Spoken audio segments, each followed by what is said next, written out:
Fala, galera eficiente! Sejam bem-vindos a mais uma edição. Espero encontrar todo mundo com muita saúde. E se vocês já sabem, para interagir com a gente aqui na nossa equipe, é só entrar no nosso Instagram, @vivereficiente. Mande aquela mensaginha no direct que a gente adora interagir com vocês. O nosso assunto de hoje é sobre direitos e benefícios para pessoas com deficiência. E eu trouxe uma pessoa que é especialista nisso. Eu estou aqui com a advogada Juliana Garbo. Seja bem-vinda, Juliana. Obrigada, Kiko. Agradeço a oportunidade de vir aqui falar um pouco sobre esses benefícios e tirar um pouco das dúvidas também, né, que tiver ao meu alcance, sobre esses direitos que geram tantas dúvidas e tanta confusão. Quando a gente fala realmente na questão de direitos, as pessoas têm bastante dúvidas, né? A primeira pergunta, a clássica e aquela que não quer calar. Quais são os direitos da pessoa com deficiência? Bom, basicamente nós temos dois benefícios do ponto de vista previdenciário. Claro que esses benefícios não se esgotam, porque existe ali o Estatuto da Pessoa com Deficiência, que traz também outros benefícios. Mas falando do aspecto previdenciário, nós temos o benefício BPC, que é o benefício assistencial, que é concedido à pessoa com deficiência e também às pessoas idosas a partir dos 65 anos. E também existe uma regra específica de aposentadoria para a pessoa com deficiência. E essa aposentadoria também se desdobra em aposentadoria por idade da pessoa com deficiência e aposentadoria por tempo de contribuição. E aí, no decorrer, nós falamos um pouco mais sobre isso. Pode explanar realmente em relação a isso, porque as pessoas elas têm dúvidas realmente. Por exemplo, as pessoas ficam naquela questão de tipo, eu sofri um acidente, me tornei uma pessoa com deficiência, ou eu já nasci com deficiência, eu posso ter esse direito? Certo. Bom, do ponto de vista assistencial, isso significa que a pessoa ela não precisa não ter nenhuma contraprestação com a Previdência Social. É um benefício que serve realmente para resguardar ali aquelas pessoas que não têm condições de prover o próprio sustento. Certo. Nós temos o BPC, que é o benefício assistencial da pessoa com deficiência, conhecido popularmente como LOAS. E do ponto de vista de aposentadoria, aí é um benefício contributivo. Então, a regra é que tenha contribuição para a Previdência. Então, essa pessoa ela vai ser um trabalhador que desempenha atividades tanto como um trabalhador autônomo, como um trabalhador que trabalha diretamente para uma empresa. Pode ser uma pessoa que nasceu com a deficiência ou pode ser uma pessoa que, como você falou, sofreu um acidente e no decorrer da vida se tornou deficiente. As duas pessoas elas vão estar amparadas por esse benefício. A pessoa, quando ela sofre um acidente, ela acaba adquirindo a deficiência, ela se torna uma pessoa com deficiência. Como que ela faz para recorrer com o benefício? Bom, isso é uma questão bastante delicada e ela depende de uma análise. Porque quando a pessoa sofre um acidente, do ponto de vista de INSS, ela pode ser direcionada de várias formas e nem sempre vai ser a melhor forma para ela. Por que eu falo isso? Quando a pessoa ela sofre um acidente e ela tem uma redução da capacidade de trabalho, ela pode vir a receber um benefício que é chamado de auxílio acidente. Certo. E esse benefício, ele não é um benefício substitutivo de salário, então ele pode ser menor que o salário mínimo. E ele é um benefício que vai ser devido somente até a aposentadoria. Então, quando a pessoa se aposentar, esse benefício ele vai ser cessado. E, às vezes, dentro do INSS, a pessoa já desempenhava ali uma atividade, sofreu esse acidente, passou a receber o benefício de auxílio acidente e foi reabilitado em uma outra função e continuou trabalhando. E muitas vezes, no futuro, ela vai ter direito a um benefício de aposentadoria da pessoa com deficiência, mas ela, por não ter conhecimento, acaba pedindo uma aposentadoria comum ou, às vezes, acaba nem pedindo um benefício. E a gente vê também que a gente fala muito também sobre isso, principalmente o público do Viver Eficiente, sempre questiona. A pessoa, ela está aposentada por invalidez e ela resolve, porque vamos combinar uma coisa, viver da aposentadoria, que é não vamos falar sobre valores, mas é um valor estritamente baixo, não dá. E quando a pessoa resolve voltar para o mercado de trabalho, muitas pessoas falam assim, esse benefício, ele é cessado ou ele fica em stand-by? Se eu sair do emprego, eu volto a receber a aposentadoria? Então, a pessoa que está aposentada por invalidez, ela não deve desempenhar nenhuma atividade. Porque a invalidez, ela tem como principal característica a incapacidade para o trabalho. Então, se a pessoa está retornando ao mercado de trabalho, ainda que reabilitada em uma outra função, ela está capaz para o trabalho. Então, o benefício dela vai ser cessado. E ele não vai ficar ali em stand-by, porque certamente quando você for pedir novamente o benefício, o INSS vai trazer essa argumentação de que existe ali uma reabilitação para uma outra atividade profissional. Eu sempre pergunto isso para quem entende de direito, porque vamos lá. Eu tenho uma agência de modelo para profissionais com algum tipo de deficiência. E muitas pessoas são aposentadas. E eu sempre falo isso para eles. Se vocês exercerem a função, mesmo que seja totalmente diferente do que você exercia, você vai acabar perdendo o benefício. Então, você tem que colocar na balança o que vale a pena ou não. Então, é sempre bom a gente salientar isso, né, doutora? Exatamente. Porque as pessoas muitas vezes desempenham um trabalho que é informal. Sim. Né? E aí que é o perigo. Né, como você mesmo falou. Porque toda pessoa que exerce algum tipo de trabalho que é remunerado, ela é contribuinte obrigatório do INSS. Então, você trabalhando por uma agência de modelo que é regularizada, ela Exato. vai emitir ali a nota fiscal e aí ela vai ter que fazer a contribuição previdenciária daquele prestador de serviço, que é uma pessoa física. A pessoa física, a empresa tem a obrigação de recolher, então automaticamente já vai constar lá no INSS recolhimentos previdenciários e você corre o risco de perder o benefício, sim. Tá vendo, galerinha? Quando eu falo para vocês colocarem tudo na balança, não é frescura, mas infelizmente a gente vive num país cheio de burocracias. Mas fazer o quê, né? Temos que conviver com as leis e graças a Deus que elas existem, porque boas partes delas também ajudam, né? Sim. Doutora, uma pergunta que todo mundo faz, Juliana, porque todo mundo tá assim, é o assunto da moda, o assunto do momento, o autismo. Como é que essas pessoas, elas conseguem adquirir o seu benefício? O autismo, ele vai ser avaliado, né, como todas as outras deficiências. Pode dar direito tanto ao benefício BPC, né, que é o benefício de prestação continuada, quanto também à aposentadoria. Então, o BPC, qual que é o critério dele? É o critério de miserabilidade, em primeiro lugar. Então, a pessoa ela tem que ter uma renda per capita mínima ali, no ano de 2022 é R$ 303 por pessoa. E então, ela não pode ultrapassar esse critério de renda das pessoas do grupo familiar e, além disso, ela tem que comprovar também a deficiência. Então, ela vai passar, né, por uma avaliação social lá no CRAS, vai fazer o CAD único e depois ela vai passar por uma perícia médica também, né, além da avaliação social. E, a partir daí, o médico vai identificar se existe uma deficiência. Só que o problema é que, muitas vezes, o autismo ali, por uma deficiência na análise ali do INSS ou administrativamente, às vezes não é concedido. E aí a pessoa muitas vezes só vai conseguir na via judicial. Porque o autismo ainda tem uma briga muito séria sobre essa classificação de ser não deficiente, de não ser. Fica aquela coisa também, o INSS não está preparado para isso. Sim, principalmente do ponto de vista do LOAS, que é o benefício assistencial. Primeiro que eu entendo que tem que ser um médico especialista ali, né, para fazer a avaliação. E segundo que, muitas vezes, se a pessoa tem um grau de autismo leve, o INSS não vai enquadrar e vai dar a resposta de que não preencheu o requisito de deficiência. E eu falo muito com os meus clientes que, quando a questão no INSS é deficiência, eu prefiro levar para a justiça fazer essa análise da deficiência e vai ser... Vocês têm mais argumentos para utilizar, né, do ponto de vista de deficiência, dos tratados internacionais que o Brasil tem assinados, da própria Constituição Federal, que prevê ali o benefício ao deficiente. E o INSS ele não tem essa interpretação jurídica que a justiça pode dar. É bem complicado, né? É por isso que a gente fala, sempre bom falar com um especialista, né, para orientar a gente. Então, gente, vocês estão com dificuldade para adquirir o seu benefício, recorra realmente à justiça.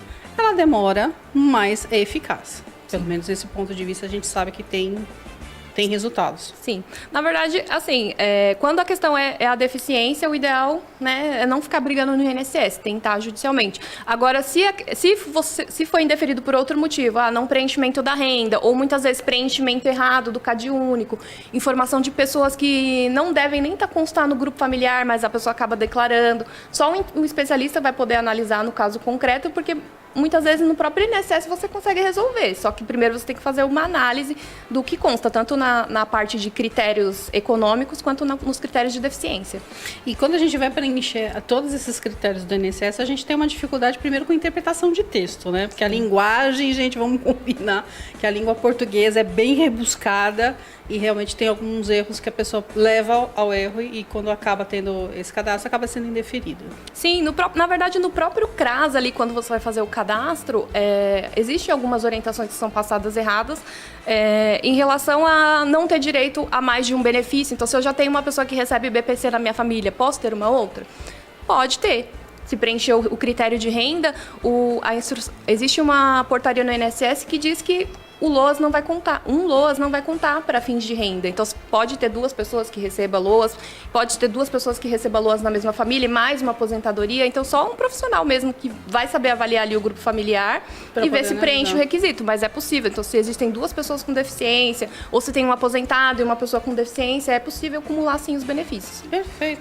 E a gente também fala muito da pessoa que nasce com a deficiência. Então, a criança veio ao mundo, ela é uma pessoa com deficiência, ela já tem direito a esse benefício? Na verdade, sim, não existe restrição de idade quando a gente fala de BPC. Quando a gente fala de aposentadoria, ela vai ter que preencher todos os critérios, né? Mas na questão do BPC, ela pode ser concedida também para crianças, e aí vai passar tanto pelo critério socioeconômico quanto pela avaliação pericial, né? Pela avaliação médica, e a partir daí, né, se houver necessidade, também judicialmente. Mas preenchendo os requisitos tem direito, sim. Quando a gente fala de deficiência, a gente sempre coloca as dificuldades arquitetônicas que existem. Então, a gente sabe que o Brasil não é 100% adaptado, a gente sabe que o INSS também tem lá suas dificuldades, tem as suas escadas, falta elevador, tá tudo quebrado. Mas, quando a gente fala de deficiência auditiva, o INSS tem um profissional preparado ali de Libras para atender esse deficiente? Olha, deveria ter, né? Muitas vezes, num primeiro requerimento administrativo que você faz, que é o pedido lá, você vê que, às vezes, a pessoa tem que voltar porque no dia não tinha uma pessoa preparada. Ou, às vezes, a própria pessoa que está solicitando o benefício, ela tem conhecimento ali, mas ela a comunicação dela não é 100% Na linguagem que ele entende. Então, existe essa dificuldade, porém, dentro do requerimento do INSS, você tem a opção lá de colocar que você necessita de uma pessoa no dia para fazer essa interpretação. Não, isso que você falou é estritamente importante, porque as pessoas realmente elas precisam conhecer os seus direitos, elas precisam saber tudo que tá para elas poderem escorrer atrás, né? E a gente fala, gente, infelizmente o Brasil ele não é 100% acessível. Todo mundo fala de acessibilidade, mas a gente sempre briga com questões arquitetônicas. Sim. E esquece um pouco da linguagem também, né? Então é sempre bom salientar esses pontos. Outra questão, isso que a gente sempre faz, que a gente sempre pergunta, que essas avaliações do INSS, às vezes a gente fica meio duvidosa, a gente não sabe. Quem que avalia a pessoa com deficiência? Bom, a avaliação da pessoa com deficiência, conforme previsão legal, ela tem que ser biopsicossocial. Então, tem que ser uma avaliação social, então, como você falou, que são as barreiras arquitetônicas que a pessoa enfrenta, e também a avaliação médica. Então, vai ser um médico perito federal que vai fazer essa análise e também ali um assistente social, além do pré-cadastro no CRAS, né, que também é feito por um assistente social. Que é o considerado CID? É considerado CID porque você tem que levar ali minimamente alguma documentação médica, mas se você não tiver, também não vai ser impedimento para passar pela perícia. Certo. Essa a gente tem que sempre estar colocando tudo na balança, né? A gente sabe desses pequenos probleminhas. Outra coisa, assim, também que a gente sempre tem questionamento quando as pessoas perguntam é que quando eu estou perto da minha aposentadoria, mesmo sendo uma pessoa com deficiência, eu estou lá trabalhando, isso também eu acho que tanto para pessoas com esse deficiência, eu estou perto da minha aposentadoria, eu posso ser mandado embora? Posso ser demitido?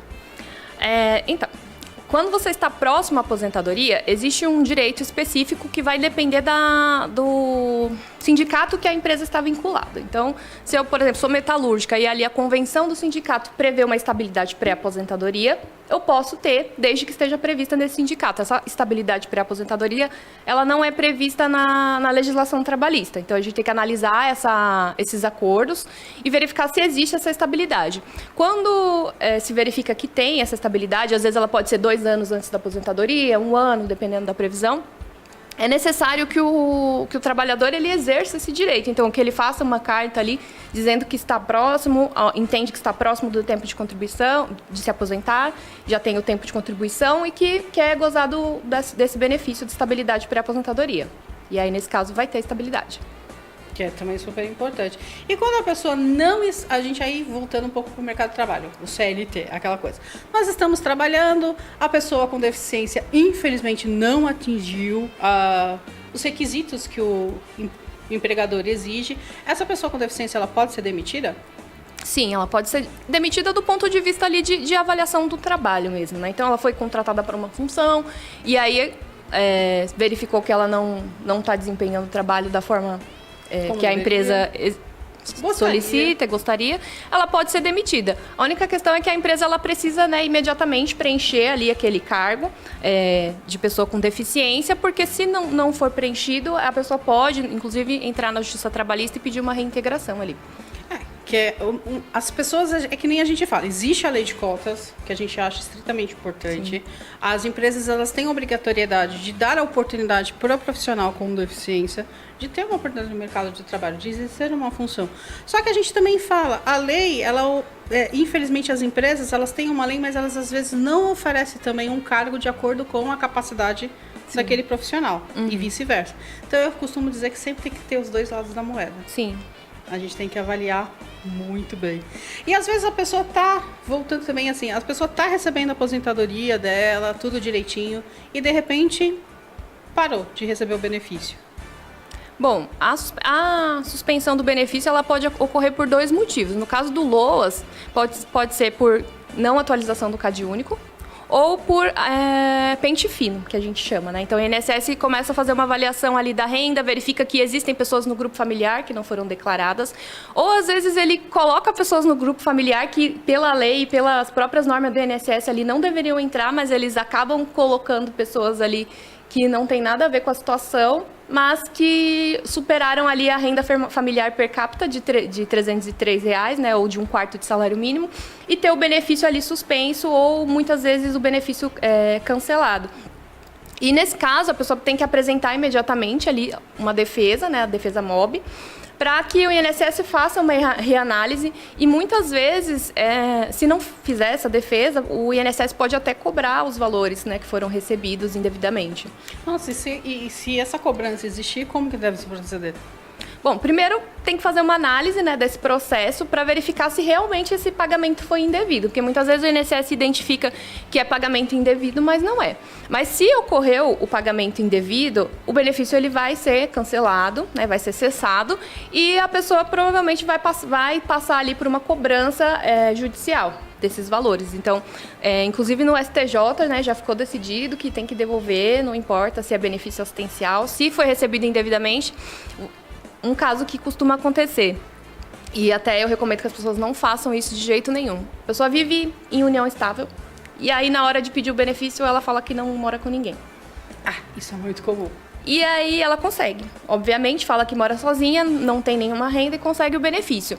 Quando esse companheiro falece, e aí esse companheiro muitas vezes é um companheiro que estava inserido no mercado de trabalho ou já era aposentado e recebia um benefício de aposentadoria, ou teria direito a receber um benefício de auxílio-doença, né, caso ficasse doente, vai desdobrar num direito de pensão por morte. Só que essa pessoa ela não vai ter direito a receber a pensão por morte porque ela disse que não tinha companheiro. E aí você fica com o problema de comprovar a união estável. Porque você falou que não tinha companheiro e agora você tem companheiro. Seria também uma questão assim, de um pouco de sensibilidade por parte do INSS de simplificar um pouquinho mais? Mas o INSS não se emociona. Ele não se emociona com essa questão. Ele simplesmente indefere. Hoje a gente tem aí uma fila de mais de 1 milhão de benefícios em análise, né? Isso BPC, aposentadoria, todos os benefícios que o INSS oferece. E, embora seja uma obrigação do INSS conceder o melhor benefício e passar as informações corretas, muitas vezes a gente não consegue verificar isso na prática. Então, é importante que a pessoa que vai pedir, por uma questão de celeridade ali do seu benefício, que ela faça ali os procedimentos da melhor forma possível para conseguir o benefício mais rápido. Porque direito eu tenho, mas não adianta eu ficar brigando pelo direito e não ter o benefício, né? Às vezes esperar 1 ano, 2 anos. Às vezes é mais fácil eu dar uma nova entrada ou acertar o documento que precisa acertar do que ficar esperando todo o período. Porque é que nem a gente costuma dizer, a tecnologia não ajuda, a pessoa que está ali tá de mau humor, tá num dia que não tá muito favorável, acaba não dando a informação correta. Aí quando vem muita daquela coisa, indeferido, vai chegar a hora que você vai correr atrás, aí fala, vou indeferir de novo e tá tudo certo. Então eu acho que não é aquela questão assim de ter aquela coisa, não ver a pessoa como tadinho, mas é realmente reconhecer o ser humano nos seus direitos. Sim. Acho que só um pouquinho ali de simplicidade. Não, claro que assim, existem servidores e servidores, né? A análise ela é feita ali pelo servidor do INSS, existem servidores e servidores. Só que por conta até o INSS vai fazer um concurso aí, se eu não me engano, no próximo ano, porque existe uma deficiência ali do próprio Estado, e isso não é culpa do servidor do INSS, né? É uma falha no É uma sistema. falha no sistema, então muitas vezes ali a pessoa não consegue dar a atenção merecida para aquele caso, que na verdade todo caso, né, uma pessoa que precisa de um BPC, todo caso é urgente, né? Sim, Todo caso é urgente, então ele não consegue dar a devida atenção que aquela pessoa merece. A gente precisa fazer com que as pessoas realmente entrem em comum acordo, que a gente tenha que realmente todo mundo faça todos os seus direitos ser válidos. Aí eu só queria que você frisasse realmente a idade, novamente, para a pessoa. Existe a idade mínima para deficiente, para aposentadoria? Bom, no caso da aposentadoria por idade da pessoa com deficiência, existe uma redução no tempo de contribuição. Hoje o homem por idade, ele se aposenta com 65 anos e a mulher com 62 agora, pela regra nova. Sendo uma pessoa com deficiência, ela vai se aposentar a mulher com 55 e o homem com 60 anos. Então existe uma redução na aposentadoria por idade. E na aposentadoria por tempo de contribuição, também, que é uma outra modalidade ali, também para pessoa com deficiência, não existe idade mínima. Desde que ela tenha o tempo de contribuição exigido para aquela aposentadoria que ela está pedindo. Quando a gente fala de benefícios para pessoas com deficiência, entenda-se que são direitos e são leis. Porque tem algumas pessoas, aqueles preconceituosos de plantão, que falam que deficiente tem a vida muito fácil. Que tudo é muito fácil. Eu queria ter todos esses direitos que vocês têm. Mas também não quer ver tudo que a pessoa passa, né? Não sente na pele o que a pessoa passa. Então, assim, vale a pena ressaltar tudo isso que a gente está falando, são direitos adquiridos de uma sociedade.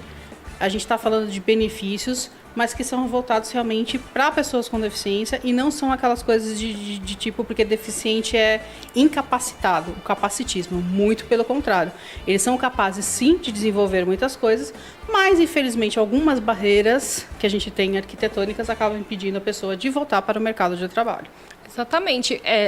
Eu costumo falar, né? Até às vezes nas minhas petições, quando estou um pouco brava assim, com os casos concretos, eu falo que não é favor. Né? O INSS não presta favor para ninguém, né? O Estado não presta favor para ninguém. Então, realmente, é um direito ali que a pessoa tem. Muitas vezes ela não tem conhecimento.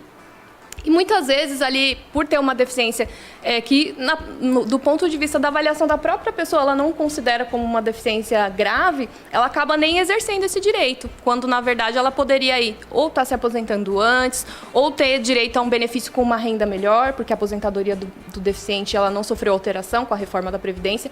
Então, do ponto de vista econômico também é melhor. Então, as pessoas têm que ter conhecimento e exercer esse direito, sim. É aquilo que a gente fala. Eu acho que a gente não pode colocar na balança a mesma dor, né? Todos os deficientes são iguais. Não.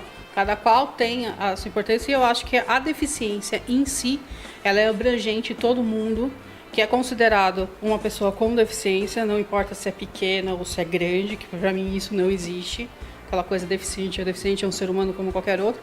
Todos os direitos devem ser respeitados. Sim. Bom, e do ponto de vista do INSS, falando um pouco sobre a aposentadoria por tempo de contribuição, embora, né, a gente saiba que cada pessoa tem, né, as suas particularidades, o INSS ele faz uma avaliação através de perícia de deficiência considerada grave, moderada ou leve, e dependendo do grau de deficiência classificado pelo INSS, a pessoa vai ter direito a se aposentar com 10 anos antes do tempo previsto, 6 anos ou 2 anos. Então, se ela for enquadrada como deficiência grave por tempo de contribuição, um homem, em vez de 35 anos de tempo de contribuição, ele vai precisar de 25. E uma mulher, em vez de 30, vai precisar só de 20 anos de tempo de contribuição. E a redução ela pode ser de 6 anos ou 2 anos, a depender do grau de deficiência. Cada caso tem que ser avaliado à parte. Isso. E aí o caso também, como você falou, ele não vai ser avaliado do ponto de vista exclusivamente da deficiência, mas também das barreiras que aquela pessoa enfrenta. Então, às vezes, é uma pessoa que tem a deficiência, mas que ela tem, no dia a dia dela, um ambiente adaptado, tem uma casa adaptada, né, tem um carro adaptado. Então, pode ser que a deficiência dela seja considerada como moderada ou até mesmo como leve. E uma pessoa que, do ponto de vista das outras, a deficiência dela não é considerada tão grave, mas que por conta das barreiras que ela enfrenta no dia a dia, ela seja enquadrada como deficiência grave. Então é muito importante, primeiro, se você vai pedir uma aposentadoria do deficiente, procure um profissional para te orientar, porque isso é importante, sim, mesmo. Procure um profissional.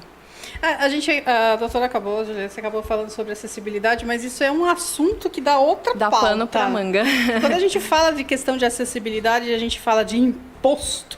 O que a gente mais paga nesse Brasil é imposto, né? Imposto do imposto do imposto sobre um imposto. Né? Fica aquela coisa assim básica. Quando a gente vai comprar... Quando você fala sobre produtos para pessoa com deficiência, você vai comprar uma cadeira de rodas, você vai comprar uma prótese, você vai comprar uma órtese. Gente, você está comprando um mundo. Porque, infelizmente, é isso que a gente fala. As pessoas falam tanto de direitos, mas na hora de vender, esses direitos às vezes não tá no preço acessível, né?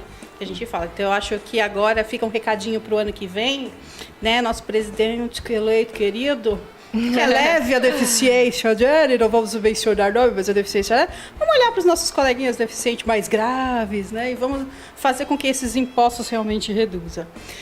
Doutora, é um prazer enorme estar te recebendo aqui. Quero você mais vezes, Juliana, para tirar as dúvidas do nosso pessoal que sempre está acompanhando o programa. E eu quero que você deixe para as nossas pessoas, nossos amigos que acompanham o Viver Eficiente, os seus contatos, para que eles possam entrar em contato e tirar dúvidas, mandar sugestões e tudo mais. Certo. Bom, agradeço, né, por estar aqui hoje esclarecendo essas dúvidas. Imagina. O meu contato principal é pelo Instagram. Estou postando sempre conteúdo ali relacionado ao assunto, é o @garbo.adv. Então, acompanha lá as redes sociais, vou também me empenhar em colocar mais, né, já que essa pauta gerou tanto assunto, colocar mais informações. Como você falou, tem muito pano para manga, né? Então, com certeza, em outras oportunidades, fico à disposição. No seu Instagram sempre tem dicas? Tem dicas também. Sobre BPC, sobre deficiente. Também, geralmente, eu coloco mais nos stories, mas agora, como eu sei que vocês vão engajar, eu vou colocar alguns assuntos fixos sobre a questão dos benefícios. A gente adora o Instagram, né, gente? Quiser acompanhar também o programa Viver Eficiente, você já sabe, mandar aquela sugestão de pauta, é só entrar no nosso perfil do Instagram, @vivereficiente. Ou se vocês preferirem mandar aquela mensagem pelo WhatsApp, pode mandar para o 11, nós somos aqui de São Paulo, 981310154. É sempre muito bom interagir com vocês. Doutora, muito obrigada pela sua presença. Viver Eficiente está de portas abertas. E é isso aí, galera. Espero que vocês tenham gostado da edição de hoje, assim como nós gostamos de fazer. E eu encontro vocês na próxima edição. Até mais! Tchau.